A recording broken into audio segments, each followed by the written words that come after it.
আসসালামু আলাইকুম। কি অবস্থা সবাই, কেমন আছেন? আশা করি আল্লাহর অসীম রহমতে সবাই ভালো আছেন। আলহামদুলিল্লাহ, আমিও ভালো আছি।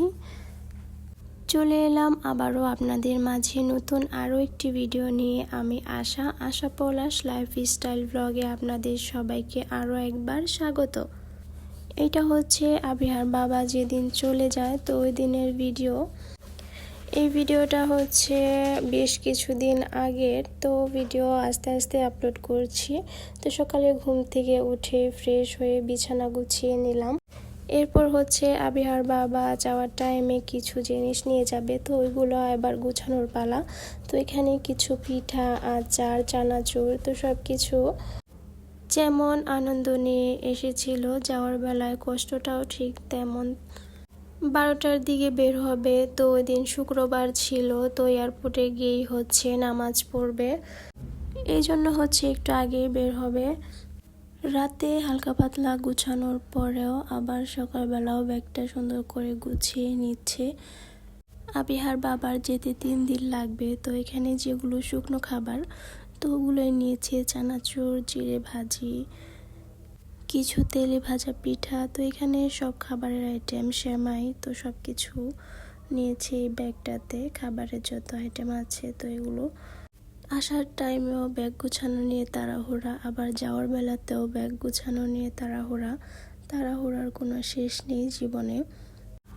তো এখানে সব কিছু মোটামুটি গুছানো প্রায় শেষের দিকে, তো আর একটু গুছিয়ে নেবে যাওয়ার বেলাতে, আর কিছু জিনিস নেওয়া বাকি। তো যাই হোক, এখানে হচ্ছে আমি সকাল সকাল উঠে ইলিশ মাছ আর হচ্ছে নদীর ছোট মাছ রান্না করে নিচ্ছি, কারণ ওর বাবা আর মাংসর থেকে মাছ খেতে বেশি পছন্দ করে। তো তার জন্য আর যাওয়ার বেলাতেও খাওয়ার মতো মন মানসিকতা একদমই থাকে না, কিন্তু না খেলেও তো চলবে না। সুস্থ থাকার জন্য একটু খেয়ে যেতেই হবে, কারণ অনেক দূর রাস্তা, অনেক ট্রাভেলিং করে যেতে হবে, অনেক কষ্টও হয়ে যাবে। তো যাই হোক, এখানে প্রথমেই হচ্ছে আমি ছোট মাছটা রান্না করে নিচ্ছি, এরপর হচ্ছে ইলিশ মাছটাও রান্না করে নিব। প্রথমেই সুন্দর করে পরিষ্কার করে নিচ্ছি, তারপরে হচ্ছে কাটবো। মাছটাও কেটে ধুয়ে রান্না বসিয়েছি, জানি না কেমন হয়।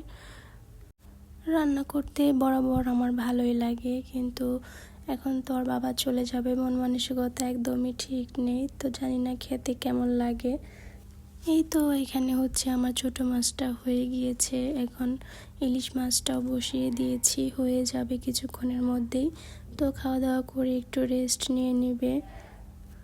সুখ দুঃখ মিলিয়ে জীবন।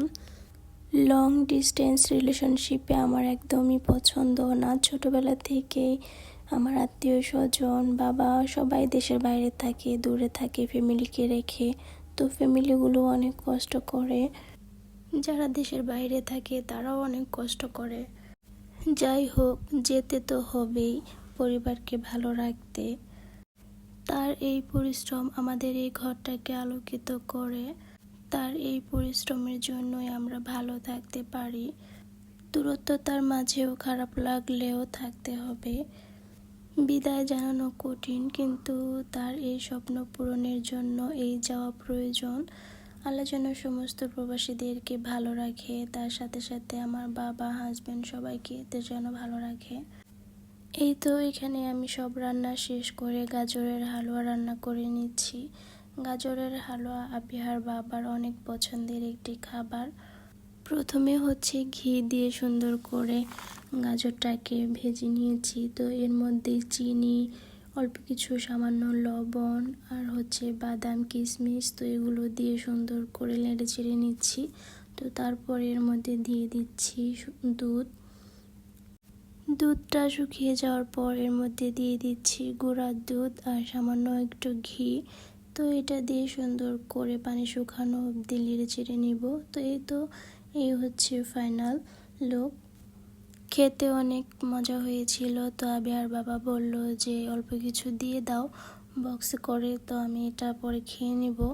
তো আমি এই গাজরের হালুয়াটা আবিহার বাবাকে দিয়ে দিয়েছি। তো খাওয়া দাওয়া করে রেস্ট নিয়ে এখন দুধ খেয়ে নিচ্ছে, বের হবে। তো আবিহা একদমই কুলে থেকে নামছে না, বলছে যেতে দিবে না। ছোট মানুষ, খারাপ লাগলেও বলতে পারবে না। তো যাই হোক, তারপর হচ্ছে ওর বাবা বেরিয়ে যাওয়ার পরে আমি ওকে বাইরে একটু ঘুরতে নিয়ে গিয়েছিলাম।